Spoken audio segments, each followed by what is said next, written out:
Hey, it's been a while, and one of the reasons for that is because I've been pushing through Ace Attorney, and that series is long. I just finished Investigations recently, and that was good. Very underrated. But I'm here to talk about something more important. Why is WrightWorth such a classic ship that's been around for so long and outlived so many others? If you aren't aware or haven't played Ace Attorney, WrightWorth, or 𝔫𝔦𝔱𝔢𝔢, is the ship between Phoenix Wright, the protagonist of Ace Attorney, and Miles Edgeworth, the first major prosecutor of the first game. They're established as courtroom rivals that develops into a more friendly banter and potentially more. There are several reasons the ship is so popular, so many in fact that listing everything would make the video too long. Just looking at the amount of things people have written and created for the ship, plus the fact that there's an iconic 50,000 word analysis of evidence for the ship speaks for itself.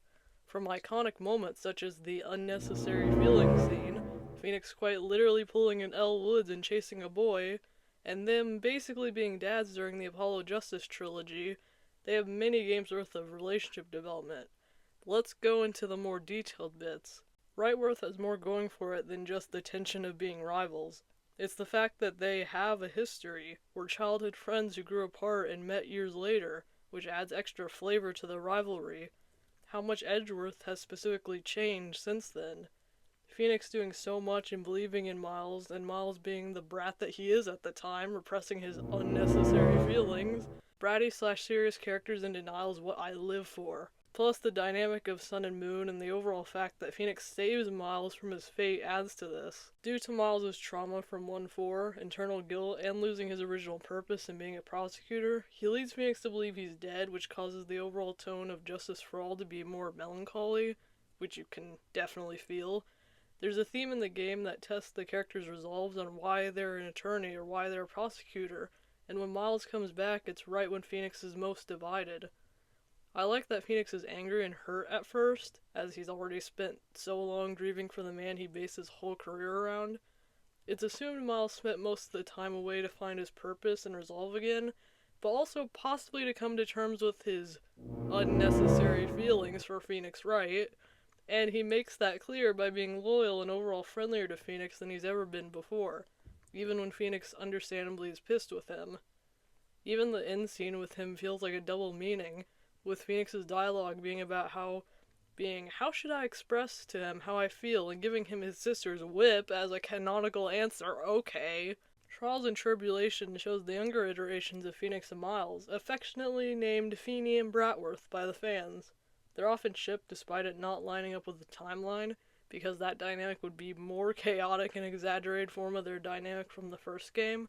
Plus, if you thought Miles Edgeworth was in denial and would blush at Phoenix's ankle being exposed, you should imagine Bratworth and how he'd react to how overly clingy and affectionate Feeny is. See how Phoenix is with Dahlia at the time? That'd be with him, and perhaps even more affectionate. Anyway, in the main timeline, Miles quite literally jets a plane in record time to see Phoenix after he fell off a bridge.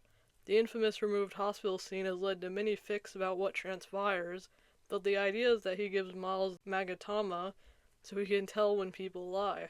There's a portion in the game here where you play as Miles, which just further solidifies how important to the games he is despite not being the main prosecutor anymore.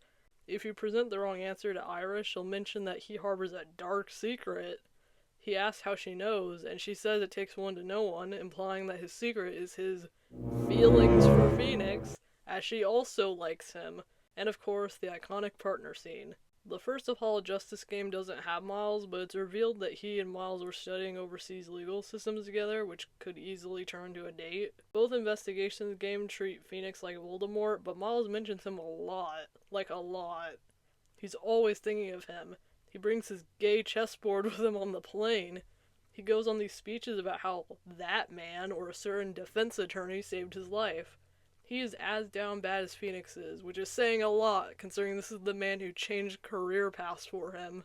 In Dual Destinies, it's no shock that just as Miles was Phoenix's reason for being an attorney in the first place, is also why he continues to be an attorney and come back after 7 years. By this point, Miles is the chief prosecutor, and they continue working together and fixing their legal system. Miles is also the only character besides Maya who gets an entire reunion cutscene with Phoenix, and it's so charged. when they go up against each other in the final trial, everyone comments on how close they are, how much tension there is in the room. And of course, there's this scene, which has no reason to be there, literally none. It's just fan service at this point, like, what? Even their dialogue throughout this trial and afterwards feels like they're married. Their relationship has progressed from genuine friendship to just being husbands now. Y'all. Spirit of Justice is not beating the WrightWorth allegations. Perhaps the most damning thing is how casual it all feels. Trucy falls asleep on Miles. Him mentioning going to her magic shows, her doing the old stowing away in a suitcase, which implies that she's done this before, and he's literally just her dad at this point. They are Trucy's parents. They literally get an investigation segment together where they proceed to flirt even more than they already were. Okay, here's some rapid fire fun facts from not necessarily the canon games, but within the continuity. The anime gives them matching keychains that they never get rid of and take with them everywhere. The opening is gay as hell, like what the heck is this fruit bowl right here? In the Miles files, Miles is seen looking up at the stars and says, "Whenever I'm tired, I think of you," and it outlines Phoenix's silhouette. There's no straight explanation for this. Not even within the Ace Attorney fandom, but across fandoms, their popularity has solidified them as a classic for over 2 decades. They're quite literally older than me, so think about that. WrightWorth is a much beloved ship in the Ace Attorney community that I've been obsessed with recently, so thank you all for listening to me summarize their journey together. I'm thinking of doing more casual character analysis videos that may be less organized than this one, but will still be more helpful for pulling my thoughts together and coming up with more insights, if that makes sense. But I hope you enjoyed, and stay in tune.